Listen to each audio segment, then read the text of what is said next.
welcome you all to this press interaction. As you are well aware, Honorable LG in the morning performed the Samapan Puja, after which Sri Amarnath Yatra 2022 was successfully completed. To brief you all on Amarnath Yatra, we have with us Honorable LG, Sri Manoj Sinha ji, respected Chief Secretary, Dr. Arun Kumar Mehta, and additional CEO Amarnath Ji Shrine Board, Sri Rahul Singh. First, Honorable LG shall brief us, and then we shall take a few questions on Amarnath Ji Yatra only. Over to Honorable LG. बाद मुद्दत के मिले हैं तो कुछ बात कहनी ही होगी ना। मित्रों, आप सबके संज्ञान में है कि 30 जून आषाढ़ शुक्ल प्रतिपदा के दिन जो श्री अमरनाथ यात्रा शुरू हुई थी, आज रक्षाबंधन के दिन छड़ी मुबारक की पूजा के पश्चात वो समाप्त हुई। 2 साल कोविड के कारण यात्रा नहीं हो पाई थी और इसलिए पहले भी मैंने कई अवसरों पर कहा कि देश भर के श्रद्धालु दर्शन करने के लिए बहुत लालायित थे। आप सबके ध्यान में है कि पहली पूजा 14 जून को हुई थी और 30 जून को जब हमने पूजा की उसके बाद से दर्शन आरंभ हुए। अभी तक 3.65 लाख RFID रजिस्टर्ड पर्सन्स ने दर्शन किए हैं। कभी कभी कंफ्यूजन हो जाता है, कई लोग ऐसे होते हैं जो रजिस्ट्रेशन श्राइन बोर्ड में नहीं कराते हैं, लेकिन बहुत सारे लोग स्थानीय या हमारे सिक्योरिटी फोर्सेस के रेगुलर दर्शन करते रहे। तो जो हमारा इंटीग्रेटेड कमांड सेंटर था श्रीनगर में, उस सब के नंबर्स आ जाते थे। तो कुल दर्शन करने वाले श्रद्धालुओं की संख्या 3.65 लाख है। अगर पीछे 5 साल की यात्राओं को आप देखेंगे तो मुझे लगता है कि मोटे तौर पर ये संख्या 5 वर्ष में लगभग सबसे अधिक है। 2016 में 2,20,490, 2017 में 2,60,000 के आसपास, 2018 में 2,85,000 के आसपास, 2019 में 3,43,587 और 2021 में यात्रा नहीं हुई।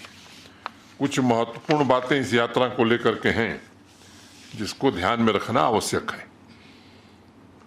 एक तो एक प्राकृतिक हादसा हुआ और उसके कारण यात्रा 2-3 दिनों तक बंद रखनी पड़ी।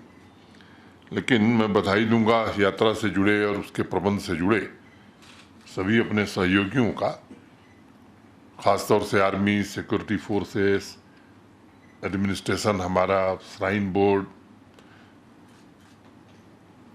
NDRF, SDRF के सभी लोगों का।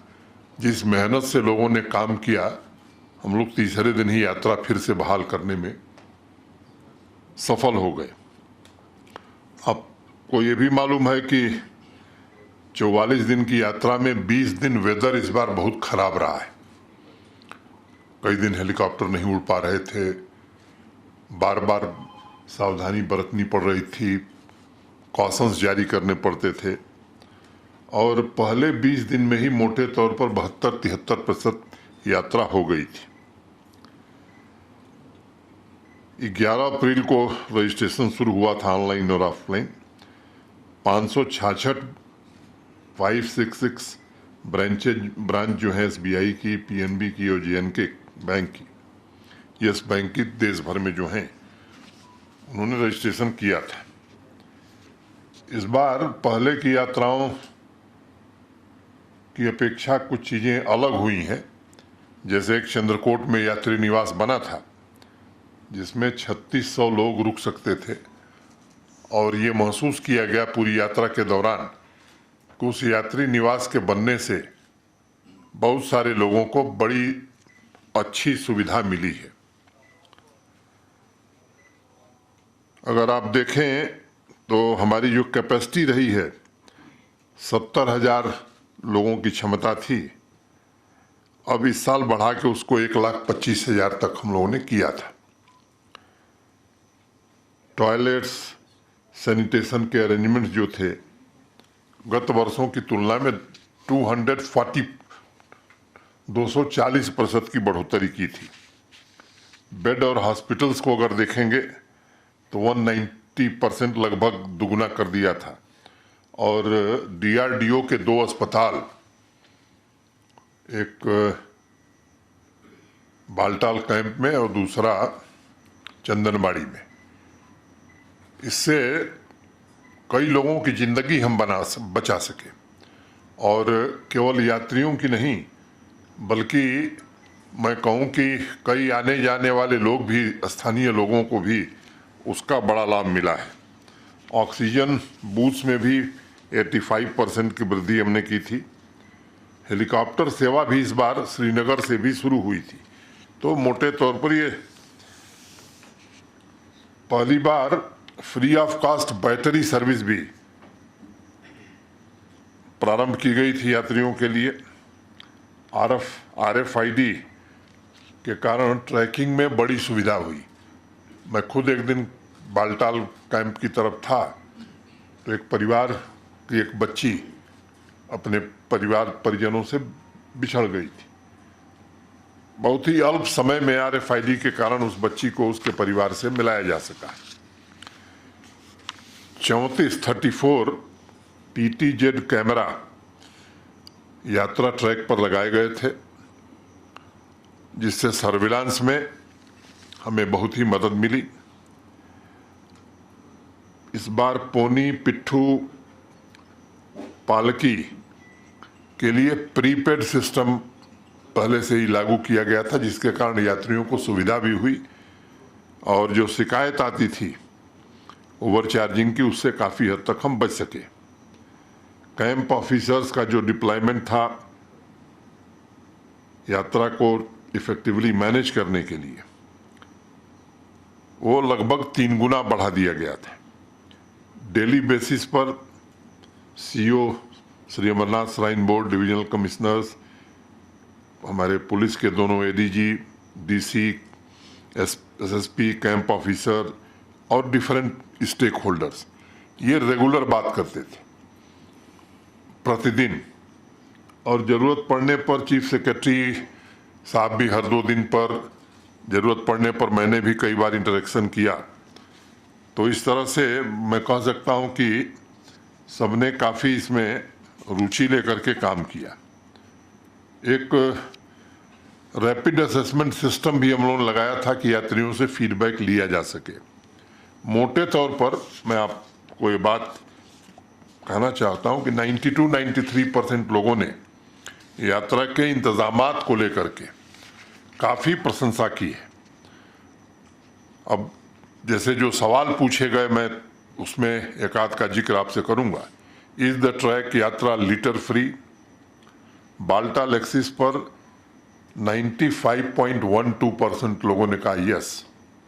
पहलगांव एक्सिस पर 94% लोगों ने कहा कि yes.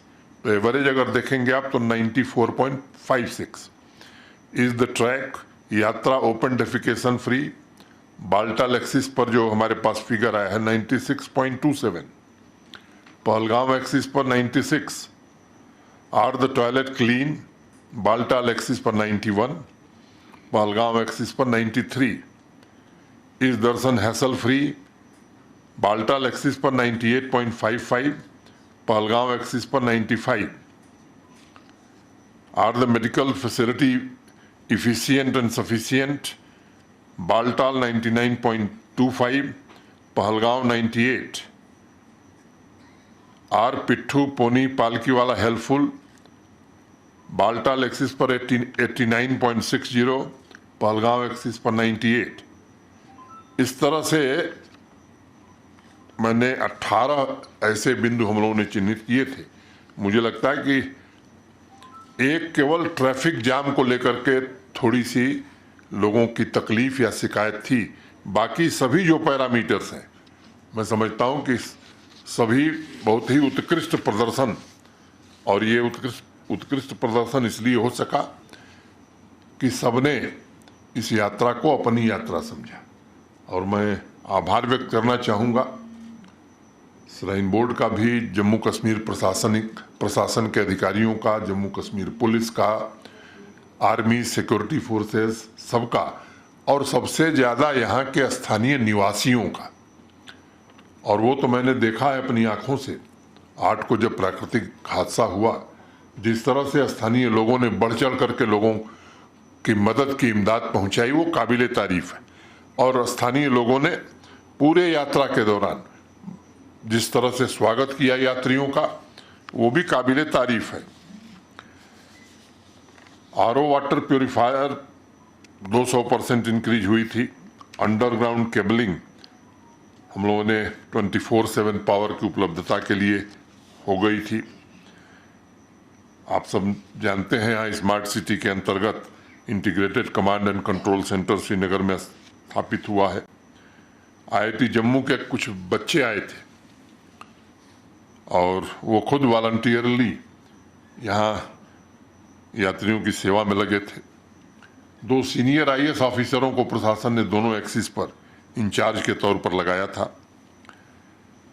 Shrine board, civil administration, army, ITBP, CAPF, JK police, NDRF, SDRF, ये जब 8 तारीख को घटना हुई,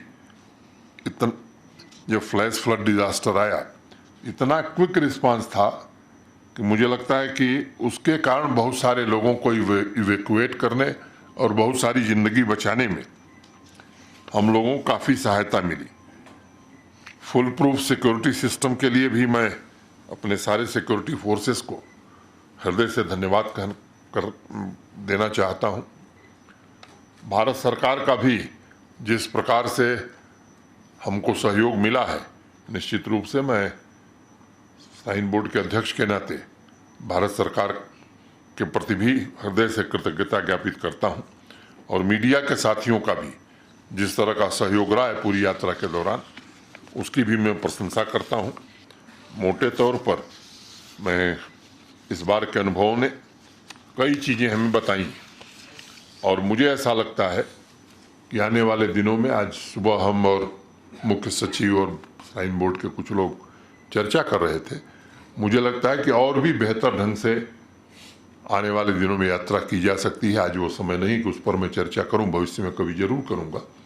लेकिन इस बात का हमें संतोष है कि जो फीडबैक पूरे देश से मिला है, उससे जम्मू कश्मीर का गौरव बढ़ा है। जम्मू कश्मीर के प्रति पूरे देश में एक फील गुड फैक्टर पैदा हुआ है कि अच्छी व्यवस्था करने में जम्मू कश्मीर प्रशासन, जम्मू कश्मीर के निवासी पूरी तरह से सक्षम है।